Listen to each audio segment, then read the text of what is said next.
Buenas tardes, nosotros somos estudiantes de la Universidad Central del Ecuador y en esta ocasión tenemos la oportunidad de dar una controversia acerca del uso de antibióticos. ¿Qué es la resistencia bacteriana? La resistencia bacteriana se produce cuando los microorganismos, que pueden ser bacterias, hongos, virus y parásitos, sufren cambios al verse expuestos a los antimicrobianos y como resultado de estos cambios se van a volver ineficaces y por ende las infecciones van a persistir en el organismo, incrementando de esta manera el riesgo de propagación hacia otras personas. En cuanto a la relevancia, es importante reconocer que esto puede ocurrir en países de bajos y altos ingresos económicos, en el ambiente hospitalario y comunitario. Por otra parte, el sector agropecuario y la industria farmacéutica han contribuido enormemente con esta amenaza. Es importante reconocer que el 70% de las infecciones neonatales adquiridas en el hospital no pueden ser tratadas con éxito. En países latinoamericanos, la expansión y distribución del SARM lo convierten en un patógeno importante. En este caso, en Ecuador, los casos de tuberculosis multidrogoresistente pasaron de 176 casos en el 2010 a 354 para el 2011. Es importante reconocer el decálogo del uso racional de antibióticos. En primera, tenemos que realizar usarlo cuando solamente sea necesario, usar la dosis adecuada, la vía adecuada y finalmente el producto de menor costo posible. Es importante los principios de selección de antibióticos. Para ello vamos a realizar varios pasos. El primero es la identificación de la bacteria. En segundo lugar, determinación de sensibilidad mediante un antibiograma. También tenemos que reconocer en qué lugar se ha producido la infección. Por otra parte, también factores relacionados con el paciente, como por ejemplo, una insuficiencia renal crónica o hepática que interfiera con la biodisponibilidad del fármaco. La seguridad del antibiótico también es importante, pues nos permite ver los efectos adversos de este mismo. Y finalmente, el costo del tratamiento. Como bien conocemos, es esencial reconocer una infección viral versus una infección bacteriana. Si nosotros tenemos una infección viral, el malestar no va a exceder las 2 semanas y va a ocasionar los siguientes malestares o síntomas: secreción nasal, fiebre alta, malestar general, tos, dolor de cabeza, oídos y garganta, además de eso, dificultad para respirar, cansancio y finalmente un dolor articular.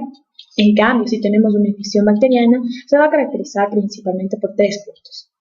La secreción purulenta, verdosa, amarillenta a las 24 horas, la fiebre va a ser mucho más alta que en las infecciones virales y el malestar es más severo.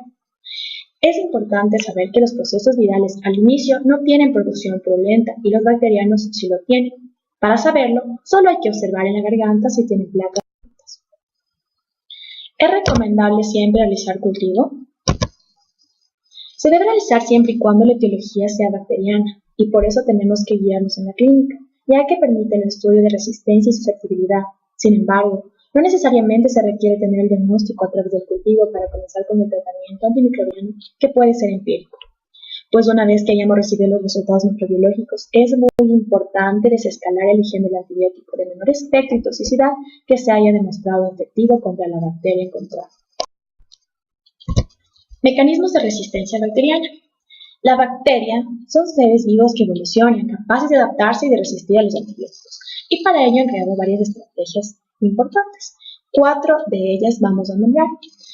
La primera, la mutación del receptor. Si el receptor cambia tras una mutación, va a impedir que se vincule con el antibiótico. Por otra parte, la modificación del antibiótico va a hacer que numerosas cepas resistentes fabriquen una enzima que va a modificar la molécula del antibiótico. La impermeabilidad de la bacteria también es importante, pues la bacteria va a cerrar sus poros y el antibiótico no va a poder penetrar en ella. Y finalmente, la expresión del antibiótico. Algunas bacterias son capaces de rechazar los antibióticos por aspiración fuera de la célula. Tenemos ahora bien una lista de patógenos a nivel mundial, según la Organización Mundial de la Salud, según varias prioridades: crítica, alta y media. La prioridad crítica, tenemos el más importante que hemos considerado, la Pseudomonas aeruginosa, que es resistente a carbapenemasas. Con la prioridad media, la Haemophilus influenza, que suele ser resistente a ampicilina. Y con una prioridad alta, el Helicobacter pylori, que es resistente a claritromicina. La revista del Elsevier en el 2011 arrojó datos importantes acerca de los rangos de susceptibilidad de patógenos a nivel de Latinoamérica. Para esto nos hemos enfocado en Ecuador. En nuestro país, por ejemplo, las bacterias productoras de beta-lactamasas en E. coli han encontrado un porcentaje del 20% y en Klebsiella el 40%. De igual manera vamos a observar rangos con las productoras de carbapenemasas, con enterococos vancomycino resistentes y con estafilococos aureus meticilino resistentes.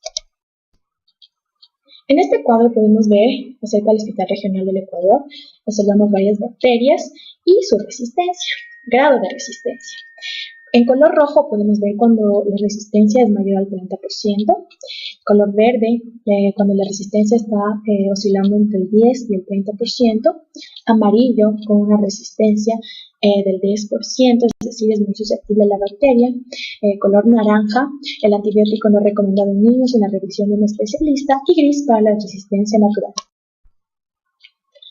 Hemos encontrado varios artículos interesantes, como por ejemplo el de la tuberculosis multiresistente y extremadamente resistente, publicado en la revista Cielo en el año del 2010, donde habla acerca de que la proporción de tuberculosis multidrogoresistente fue del 6%, el 7.3% de los casos de tuberculosis multidrogoresistente fueron extremadamente resistentes. 13 de los 25 países declararon alto caso de tuberculosis extremadamente resistente, entre ellos Estonia, Letonia, Lituania y Rumania. Fueron los países con mayores tasas de cepas multidrogoresistente y extremadamente resistente. Varias noticias, como la del CNN, habla acerca de la superbacteria resistente a antibióticos que preocupaba a los Estados Unidos. Pues en esta noticia habla acerca de una mujer, una paciente de 70 años, que tuvo una reacción de su sistema inmunológico, una infección, pues tenía un síndrome de respuesta inflamatoria sistémica, un SIRS. Esta paciente falleció y encontraron que hay dos tipos primarios de enterobacteria resistente a carbapenémicos. En primera, la denominada New-Delhi metalobeta-masa y la otra llamada Klebsiella pneumoniae carbapenemasa o el KPC. Como bien conocemos, en nuestro país se han arrojado varios estudios importantes y hemos considerado de interés público, pues habla acerca de que la construcción de una nueva ruta que permitió la comunicación de Borbón, que pertenece a Esmeraldas, con otras ciudades cercanas, se puede considerar como un factor de riesgo para diseminación de resistencia bacteriana en este lugar a las ciudades cercanas. En esto podemos encontrar que hubieron resultados que Borbón tuvo una prevalencia de 46.4% de resistencia bacteriana, en lugares cercanos 43% y lugares más lejanos de 35.2%. Entonces, con esto afirmamos que la construcción de esta nueva ruta, que va a permitir la comunicación de Borbón con otras ciudades cercanas, puede aumentar la prevalencia de resistencia bacteriana. Un pequeño reporte sobre la colistina Escherichia coli resistente a colistina. Como sabremos, colistin o colistina es un antibiótico, en este caso el más potente que existe actualmente, y esto preocupa o es alarmante para muchos científicos, fundamentalmente porque, como podremos ver a continuación, el hallazgo de la primera bacteria portadora del gen MCR1 en Ecuador ha sido encontrada y sobre todo en Escherichia coli. Fue encontrado en la población de Chillogallo, en Quito, en un niño de 14 años. Y se caracteriza porque este tipo de gen le otorga a las bacterias esa resistencia o esa alta resistencia a diferentes tipos de antibióticos o antimicrobianos, en especial colistina. Es muy importante puesto de que se considera que este tipo de paciente ha tenido contacto con algunos tipos de animales, los cuales han sido tratados con antibióticos, principalmente polimixinas, y esto ha generado de que este tipo de animales tengan las bacterias que se encuentran en este tipo de animales tengan esa resistencia a los antibióticos, de tal manera que el contacto o la cercanía de este joven a este tipo de animales ha generado ese traspaso de la bacteria de un huésped a otro. Y esto preocupa a la comunidad médica, puesto que es una bacteria como comensal en su microbiota intestinal. No tuvo factores de riesgo, no, como hospitalizaciones previas o tratamientos previos, con antibióticos que pudieran seleccionar y presionar la adquisición de este mecanismo de resistencia bacteriana.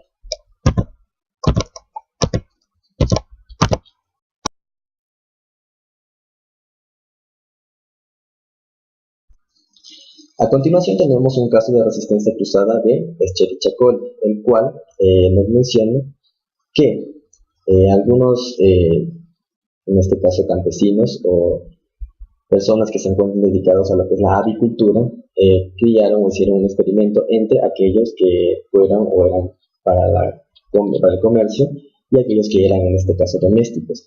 La avicultura, que era en este caso para el comercio, se consideró que tuvo mayor tasa de resistencia, en este caso a los antibióticos, por ejemplo del 52.8%, en comparación a aquellas que eran domésticas, en este caso, que fue del 16%.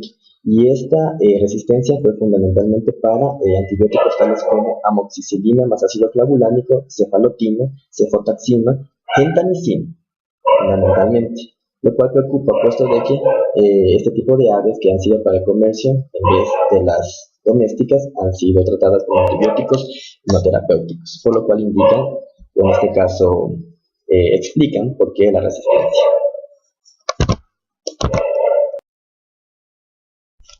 Luego tenemos las causas de resistencia bacteriana.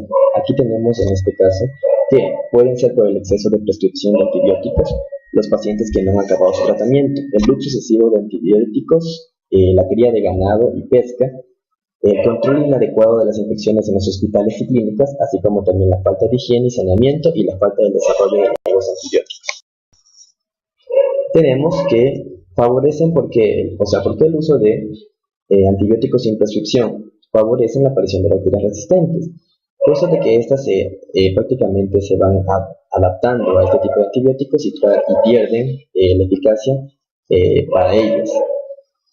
Y asimismo, los pacientes que no han acabado su tratamiento, puesto de que permite la selección de superbacterias, ya que una población de estas bacterias se hace más fuerte que otras mueren, pero estas permanecen. Y de esta manera ya, si tratamos con el mismo antibiótico, ya no va a hacer ningún efecto.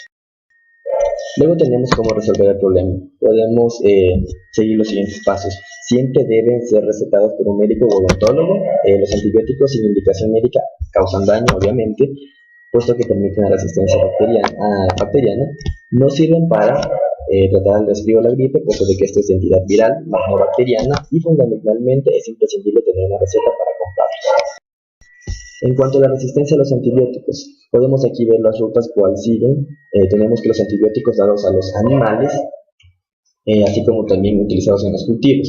Estos animales van a desarrollar bacterias que van a ser resistentes a los antibióticos que les hemos dado, y a través del faenamiento, obviamente en este caso en los animales, llegan al ser humano a través de la ingesta de productos de origen animal, así como también de origen vegetal.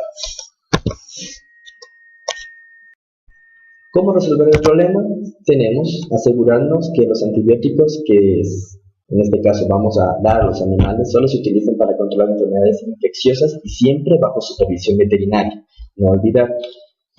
Así como también vacunar animales, puesto de que esto previene infecciones, en este caso, futuras. De tal manera que no vamos a hacer uso de antibióticos. Promover y aplicar buenas prácticas siempre es necesario. También adoptar lo que son sistemas sostenibles que incluyen mejor higiene, bioseguridad y manejo libre de estrés de los animales, y fundamentalmente aplicación de normas internacionales que vamos a ver más adelante, como la FAO, la OMS, la IEPI, entre otros. Promotores de crecimiento de venta libre. Ya encontramos de que la Agencia Ecuatoriana de Aseguramiento de la Calidad de Agrocalidad en el año 2014 estipula en el capítulo 9 que los productos veterinarios de venta bajo receta médica son los siguientes. Y como podemos ver, los promotores del crecimiento están aquí, pero en realidad en el Ecuador estos se expenden de forma libre. Aquí podemos comprobar en esta imagen, nosotros fuimos como clientes simulados a esta agrícola y ganadera casa. Lo importante de esto cabe destacar que nosotros pedimos en este caso un producto que es la combinación de vitaminas y como también antibiótico, el cual es Vitamax, y este es considerado como producto que tiene que venderse bajo receta médica, pero sin embargo lo conseguimos sin mayor esfuerzo, simplemente lo pedimos y lo obtuvimos. Y tenemos luego las resistencias bacterianas en hospitales.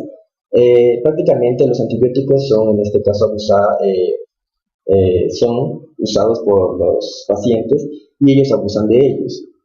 Entonces, el paciente al trasladarse a lo que es el hospital, así como también la clínica, va prácticamente llevando ese tipo de bacterias ya resistentes a este tipo de entidad y de esta manera se dispersa por todos, en este caso, por todos lados y llega fundamentalmente a personas, entre otros. Aquí podemos ver a nivel comunitario la resistencia de Shigella spp a tetracyclina fue del 96%, ampicilina del 93% y salmonella spp fue resistente a tetracyclina en un 30% a nivel comunitario. Mientras que a nivel hospitalario encontramos de que el 77% fue resistente a Escherichia coli a lo que es ampicilina, Klebsiella pneumoniae resistente al 65% a cefotaxima y enterobacterias presentó un 67% de resistencia a ampicilina. Ya, y continuando tenemos los números de casos que se han presentado con respecto al organismo, así como también a la resistencia que ha presentado. O sea, en la parte superior podemos encontrar los diferentes fármacos y en la parte, en este caso, izquierda podemos encontrar lo que son los diferentes microorganismos y el número de casos en la parte central.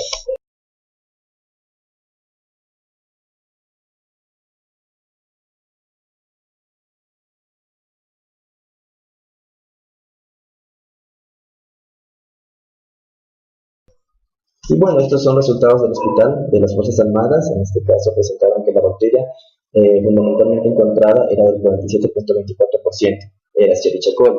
En cuanto al tipo de mecanismo de resistencia, producía beta-lactamasas, por lo tanto no le afectaban en este caso los beta-lactámicos, y fue aislado fundamentalmente en la orina en un 52.59%.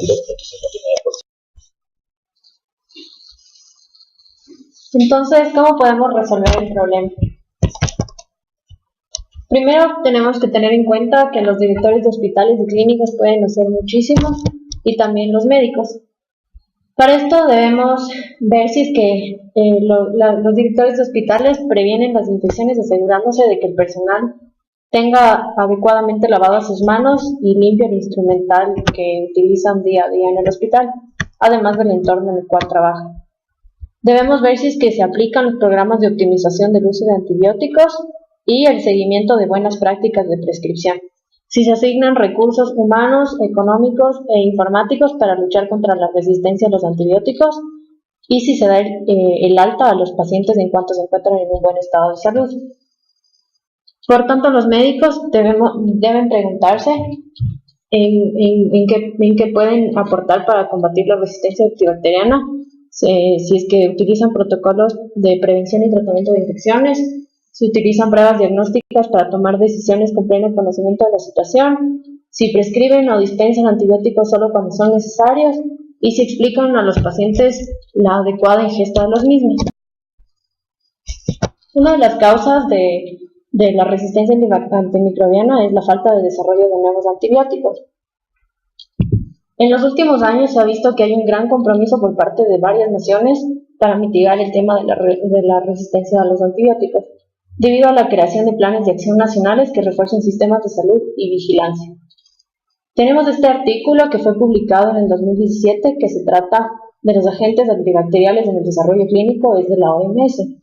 Uno de los puntos más importantes de este artículo es la necesidad de desarrollar nuevos fármacos, especialmente para la tuberculosis y para las bacterias gram negativas que son carbapenémicos resistentes.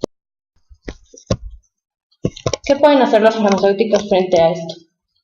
Deben dispensar antibióticos solo cuando sean necesarios y con todas las directrices vigentes, es decir, solo si el paciente presenta una receta válida junto con el medicamento y la posología y la duración del mismo. Cuando un paciente pide un tratamiento para un resfriado o una gripe, le explica que no necesita antibióticos. Además, debe explicar a sus pacientes cómo tomar correctamente los antibióticos. La OMS ha planteado varios objetivos para combatir esta problemática de salud mundial, entre los cuales se encuentra intervenir en la investigación y en el desarrollo de nuevos antibióticos, vacunas, productos para lo mismo, mejorar la sensibilización y los conocimientos en materia de resistencia a los antimicrobianos, optimizar el uso de medicamentos antimicrobianos y asegurar que se realicen inversiones sostenibles en la lucha contra la resistencia a los antimicrobianos.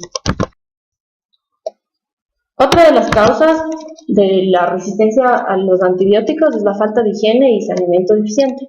Como podemos ver en la imagen, aquí hay un artículo que trata sobre la higiene de manos y la resistencia bacteriana a los antibióticos.